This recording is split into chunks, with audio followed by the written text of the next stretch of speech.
टिकिरा नदी उपरे पोलो निर्माण दाबी रास्तारोक। सोमवार देवगढ़ जिला रियामाल ब्लॉक अंतर्गत बुढ़ापाल गाँ निकटरे 53 नंबर राज्य राजपथरे अंचलवासी रास्तारोक करिसेंती। सेही अंचल देई जाइथिबा टिकिरा नदी रे तिलेई पसी गाड़ियापाल घाटरे पोलो निर्माण पई दाबी करी एही रास्तारोक करा जायछि। बुढ़ापाल ग्राम पंचायत अंतर्गत तिलेई पसी जुराडंगा और नात्रीपाल गाँ टिकिरा नदी अपर पार्श्वरे थिबा जोगु जनसाधारण असुविधार सम्मुखीन हेउथिबा अभियोग करिसेंती। सेहीपरि नदी अपर पार्श्वरे थिबा चढ़ेईमरा नुआपड़ा ग्राम पंचायत अंतर्गत गाँ गुड़िकर गमनागमन सुविधा पई तिलेई पसी गाड़ियापाल घाटरे पोलो निर्माण पई अंचलवासी दाबी करथिले।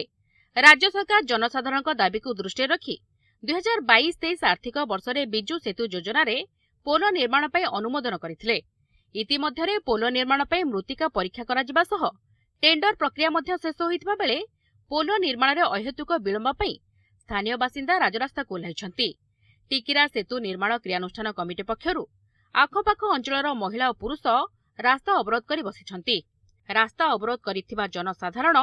शीघ्र पोलो निर्माण कार्य आरंभ पई दाबी करिछंती। घटनास्थल रे कुंढेईगोला थाना पुलिस पहुंचीथिबा बेले रियामाल तहसीलदार ज्योत्स्नाराणी नायक घटनास्थल रे पहुंची उत्यक्त जनसाधारणक सह आलोचना करिछंती।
आमर बुढ़ापाल पंचायतर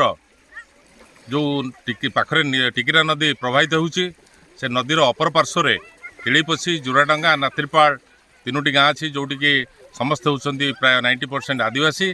सेमानकर असुविधा सामू आमर निकटस्थ छेनीपदा ब्लॉक पाटकुमुंडा पंचायतर केरजांग बुढ़ापाल पार्श्व अच्छी पंचायत ऑफिस होउची नदीर अपर पार्श्व पाटकुमुंडा जोटी कि जो नदीर उभय पार्श्व जो गाँ गुड़िक अच्छी से पंचायत ऑफिस को आसी राशन सामग्री एवं भत्ता एवं पंचायत विभिन्न काम निमंते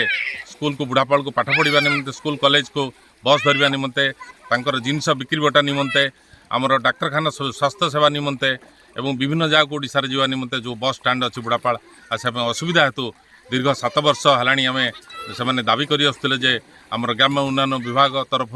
टिकिरा नदीर गाड़ियापाल तिलेईपसी ठारे गोटे पोलो निर्माण निमंते एवं सेटा मंजूर हो सारी एवं कंट्राक्टर को वर्क ऑर्डर दिया सारी जोठी कि ट्रांसपेरेंसी बोर्ड जो अच्छी आरडी डिपार्टमेंट से आनिक वर्क साइट रे पोतिबा कथा ट्रांसपेरेंसी बोर्ड रे मध्य डिसेम्बर 2023 काम आरंभ करने कथा कंट्राक्टर को वर्क ऑर्डर दिखाई किंतु कहीं से काम बर्तमान सुधा है ना सेटा बड़ आश्चर्य से आज रास्ता रोक कराइला बुढ़ापाल पुलिस आमर